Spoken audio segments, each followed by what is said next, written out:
안녕하세요. 부동산학 개론 강의 이종호입니다. 이제 저번 시험이 한 60여일, 한 2달 남짓 남았습니다. 그 남은 기간 동안에 여러분들한테 어떤 말씀을 좀 드려보면, 어떤 영상을 만들어보면 도움이 될까를 고민을 하다가요. 일단 이제 남은 기간 우리 수험생들이 너무 불안한 거예요. 시험 불안이죠, 시험 불안. 제가 그 불안한 마음을 이해 못하지는 않습니다. 누구든 수험생들은 시험이 다가오면 불안하고요, 조조하고, 그래서 남은 기간을 정말 잘 활용해야 되는데 그 불안함 때문에 공부를 잘 못하고 마무리 정리를 잘 못하고 시험장에 들어가는 경우가 많이 있는 것 같아요.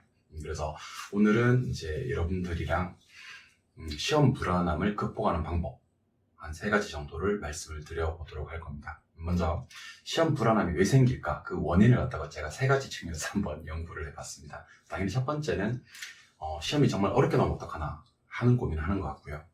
어렵게 나오면 어떡하나, 난이도에 대한 걱정이죠. 두 번째는 이제 정말 공부 나는 나름대로 많이 했는데 제 실력이 나오지 않으면 어떡하지 하는 고민. 그러니까 시험 난이도를 떠나서 내가 시험장에 가서 100% 실력을 다 쏟고 나오지 못하면 어떡하나, 이 고민. 세 번째는 이제 벌써부터 불합격 걱정하시는 분들도 계세요. 불합격했을 때 어떤 사회적으로 쏟아지는, 가족들에게 쏟아지는 비난, 그리고 원망, 무엇보다도 자기 자존감의 하락을 어떻게 해야 될까. 이 3가지 시험 불안의 원인을 한번 파악을 해보고요, 극복하는 방법에 대해서 얘기하는 시간을 갖도록 하겠습니다. 도움 되겠죠? 첫 번째, 시험 난이도에 대한 걱정인데요. 시험 난이도에 대한 걱정은 시험이 어렵게 나오면 당신한테 어려운 게 아니다, 모두 다에게 어렵다 라는 말로는 이게 극복이 잘 안 되죠. 근데 우리 공인중개사 시험의 특성을 좀 알고 계셔야 됩니다, 여러분들.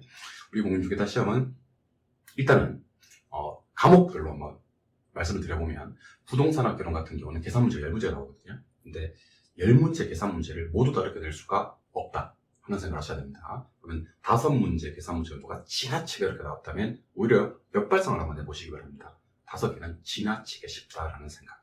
오케이. 부동산학 개론 안에서 예를 들면 수요 공급 파트가 좀 어렵게 나왔어요. 그럼 반드시 정책이나 시장 파트는 쉽습니다. 투자론 파트가 좀 어렵게 나왔습니다. 반드시입니다. 금융농이나 정책론 파트는 쉽습니다. 그래서 여러분들이 혹시 부동산학 개론 시험 문제를 푸시다가요, 첫 페이지를 딱 넘겼는데 1번부터 5번까지 다 어려운 거예요. 난이도에 대한 걱정이 현실로 우리로 나타나는 겁니다. 그러면 반드시 나머지 파트들은 쉬울 거다, 전체 파트를 다 이렇게 출제할 수는 없다는 거 반드시 기억하시고, 과목별로 좀 확대해 보면요, 우리 공인중개사 시험의 가장 중요한 특징은 부동산학 개론과 민법 점수를 합산해서 120점 나누기 2, 평균 60점으로 합격하는 시험입니다. 그렇다면 부동산학 개론이 난이도가 다소 높다, 반드시 민법은 쉽습니다. 민법이 지나치게 어려웠다, 부동산학 개론은 반드시 쉽습니다. 2차도 마찬가지.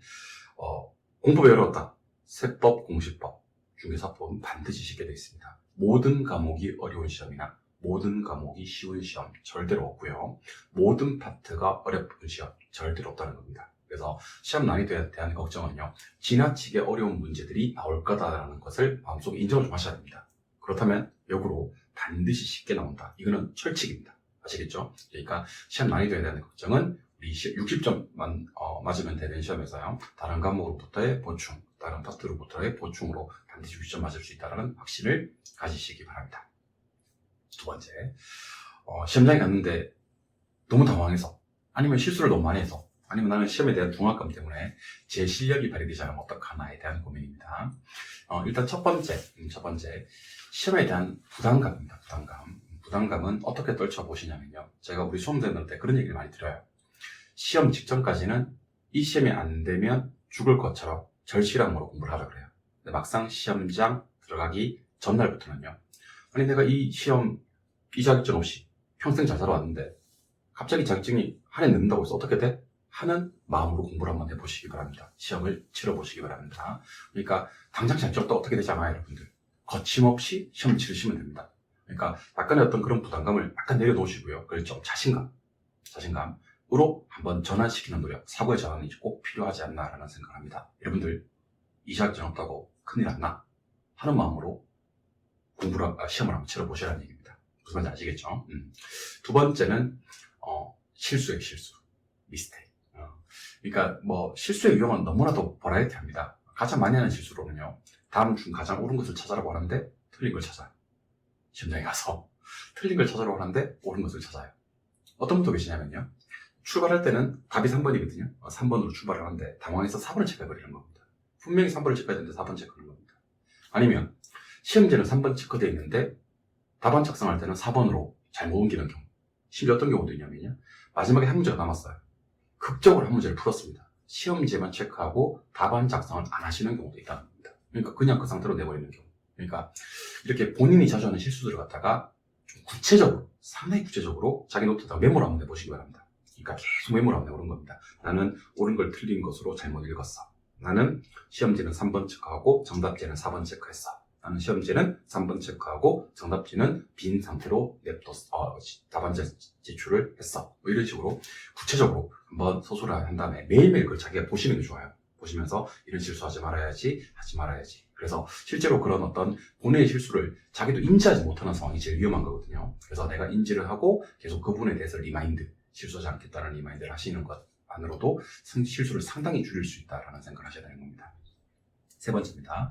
세 번째는 이제 제 실력이 발휘되지 않는 유형 세 번째. 당황해서 그래요, 당황해서. 우리는 어떨 때 주로 많이 당황하냐면 어려운 문제가 나오면 당황합니다. 그러면 더 많이 당황하는 경우는 어떻게? 어려운 문제가 연속으로 나오는 경우입니다. 연달아 어려운 문제가 쫙 나오는 경우는 정말 막 당황해서 미쳐버릴 것 같죠.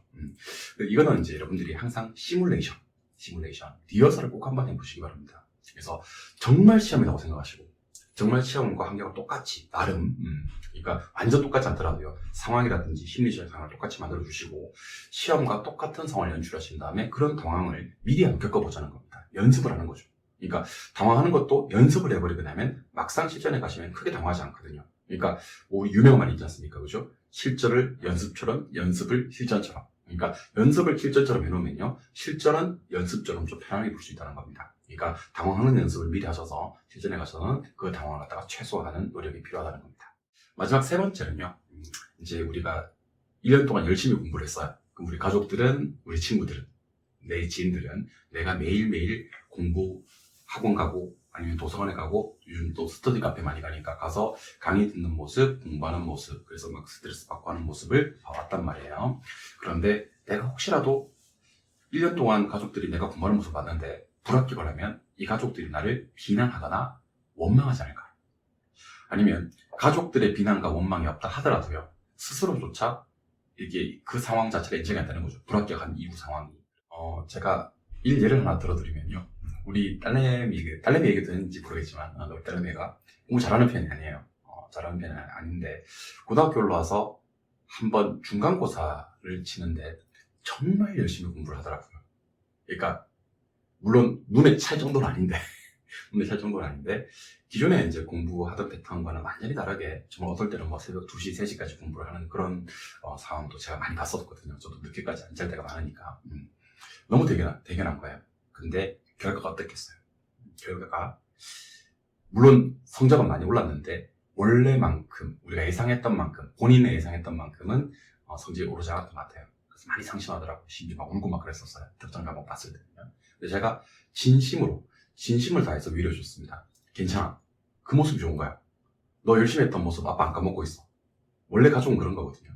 그래서 저는 그런 생각이 들어요. 그 남은 기간 혹시 불합격하면 내 가족들이 나를 비난하지 않을까, 나를 원망하지 않을까, 내 자존감은 너무 떨어져 버리지 않을까, 그런 생각을 하시기보다는요, 남은 한 2달 동안 정말 최선을 다해서 한번 열심히 해보시기 바랍니다. 원론적으로 듣지 마시고 정말 기억에 남을 만큼 열심히.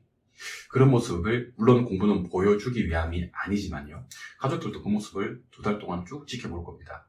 그러고 나서 불합격을 혹시라도 좀 운이 안 좋아서, 아니면 뭐 아까 말씀드렸듯이 너무 당황해서 불합격을 한다 하더라도요, 누구나 여러분들을 비난하거나 원망하지 않을 거예요. 그건 가족이 아닐 거야 아마. 여러분들 그 친구도 아니에요. 그런 친구를 손절해. 그러니까 그런 생각을 한번 해보시면서 남은 시간을 마무리를 잘 하셨으면 좋겠습니다. 여러분들한테 큰 도움이 됐을지 모르겠지만 여러분들에게 이제 시험 불안을 좀 극복하는 방법 3가지를 말씀을 드렸고, 또 이게 실제로 그 연구 결과가 있다 그러더라고요. 시험 당일날 이제 시험지를 받아서 심호흡을 갖다가 좀 크게 이렇게 한번 해보시면 그게 뭐 세로토닌 뭐 그런 성분이 분비가 된대요. 그래서 실제로 심호흡은 심리적 안정을 가져오는데 상당히 큰 효과가 있다고 얘기를 하니까요. 그러니까 매일매일 심호흡하는 연습을 하시면서 불안함이 왔을 때, 심불안이 왔을 때 심호흡하시면서